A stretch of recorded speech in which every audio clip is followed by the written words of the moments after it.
नमस्कार दोस्तों, बहुत बहुत स्वागत है आपका मोनू स्टडी चैनल पर।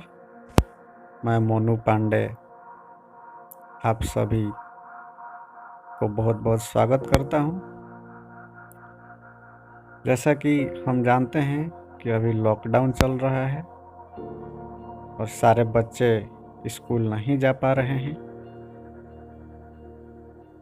घर में उनकी पढ़ाई लॉस हो रही है, तो मैं सोचा कि इस चैनल पर काम की चीज़ें कुछ पढ़ाऊं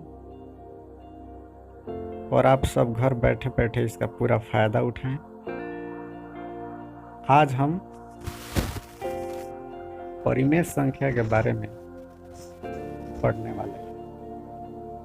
ये बहुत काम का चैप्टर है। ये 7, 8, 9, 10 तक काम आता है। परिमेय संख्या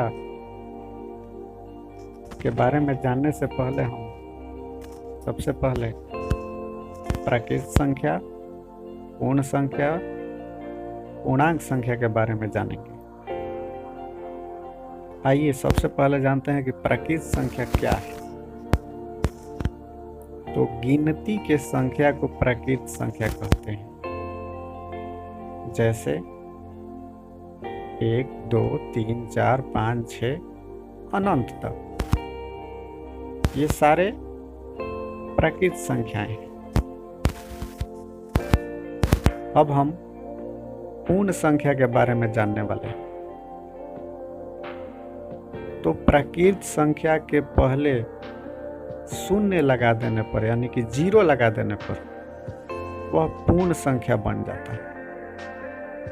जैसे देखिए 0, 1, 2, 3, 4, 5, 6 इत्यादि। अब हम पूर्णांक संख्या के बारे में जानने वाले हैं।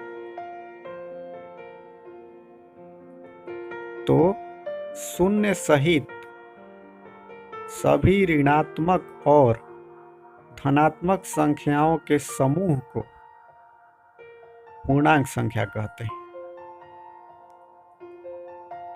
ये देखिए आपके सामने ये संख्या रेखा है।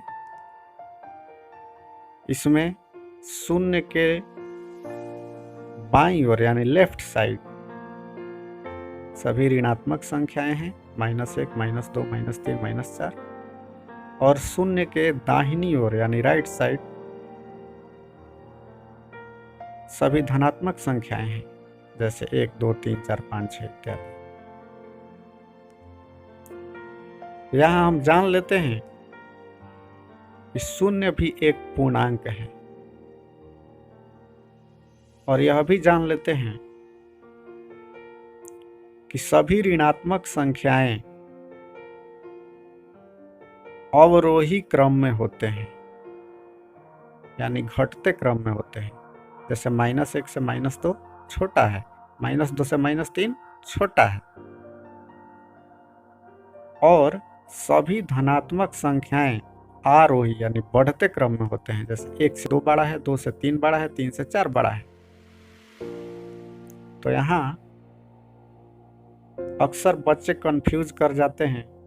कोई अगर क्वेश्चन कर देता है कि बताओ -5 और -10 में कौन बड़ा है, तो अक्सर बच्चे कंफ्यूजन में बता देते हैं -10 बड़ा है, लेकिन नहीं, ऐसा नहीं होता है। ओरिजिनल में -5 -10 से बड़ा है। अब हम परिमेय संख्या यानी रेशनल नंबर के बारे में जानेंगे। परिमेय संख्या किसे कहते हैं? तो जो संख्या P/Q के रूप में हो, जहां Q ≠ 0 हो, उसे परिमेय संख्या कहते हैं। यहाँ देखिए, यानी Q 0 के बराबर नहीं हो, यहाँ ध्यान देने वाली बात है, वहीं ओरिजिनल में परिमेय संख्याएं होंगी। जैसे 2/5, यहाँ देखिए P के बराबर 2 है और Q के बराबर 5 है, यानी ये परिमेय संख्या होगी। और कुछ हम मौखिक एग्जाम्पल देते हैं, जैसे -3। -3 के बटा में क्या है? 1 है, यानी p के बराबर -3 है और q के बराबर 1 है, 0 नहीं है, तो यह भी एक परिमेय संख्या है। अब हम जानेंगे कि क्या शून्य भी एक परिमेय संख्या है। जी हाँ, बिल्कुल। देखिए, 0 के बटा में अगर 1 लिखेंगे, हम 1 छिपा रहता है, तो p के बराबर 0 है और q के बराबर 1 है, q के बराबर 0 नहीं है, तो ये निश्चित रूप से शून्य एक परिमेय संख्या है।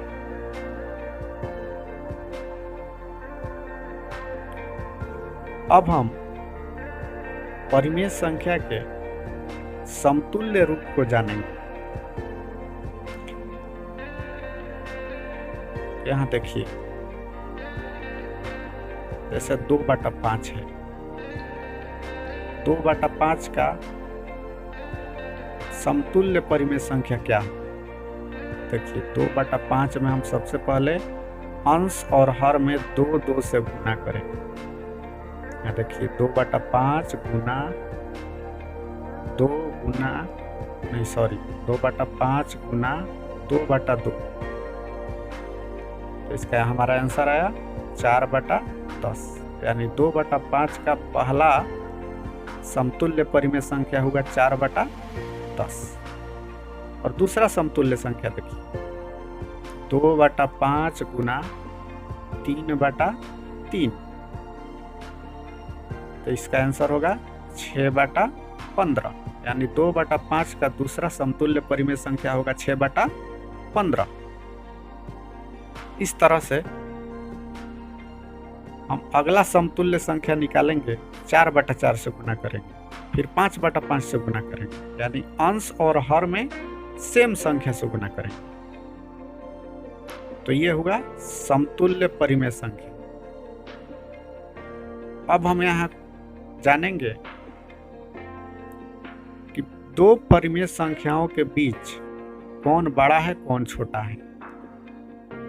तो ये देखिए, ये पहला परिमेय संख्या हुआ -3/4 और दूसरा परिमेय संख्या हुआ -5/6।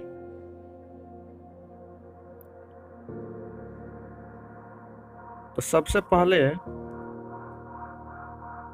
हम यहाँ पर दोनों के हर का एलसीएम निकाल लेंगे। 4 और 6 का हमारा एलसीएम आया 12, 12 लिख लेते हैं। अब देखिए, 3/4 में -3/4 में हर को हमें 12 बना देना है, तो 4 में 3 से गुना करेंगे तो 12 होगा। तो चूंकि केवल हर में हम तो गुना नहीं कर सकते हैं, तो और अंश और हर दोनों में 3 से गुना करेंगे, तो देखिए -3/4 गुना 3/3, तो हमारा आंसर आया -9/12। अब दूसरा देखते हैं, दूसरा है -5/6, तो 6 को हमें 12 बनाना है, तो हम 2 से गुना करेंगे, तो -5/6 गुना 2/2, तो हमारा आंसर आया -10/12। अब यहाँ देखेंगे कि -9/12 और -10/12 में कौन बड़ा है, तो निश्चित रूप से -9/12 बड़ा है। तो ये कौन सी परिमेय संख्या का रूप है? -3/4 का। तो यहाँ हम कह सकते हैं कि -3/4 और -5/6 में -3/4 बड़ा है। यहाँ अब हम कुछ सामान्य क्वेश्चन का आंसर देंगे,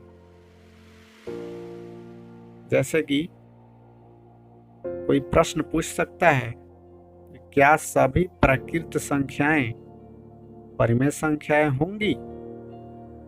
जी हाँ, बिल्कुल, एक भी परिमेय संख्या है, 2, 3, 4 ये सब क्या है? प्राकृत संख्या है। क्या सभी पूर्ण संख्याएं परिमेय संख्याएं होंगी?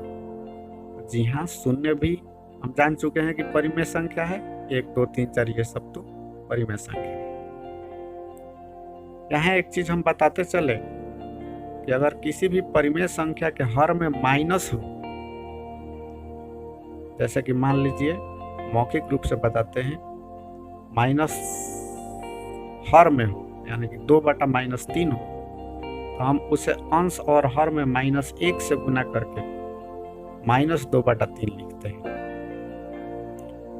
तो ये हुई परिमेय संख्या की बात।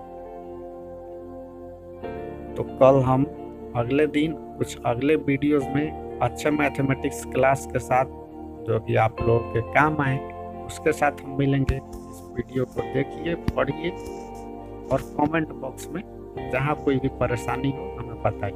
बहुत बहुत धन्यवाद।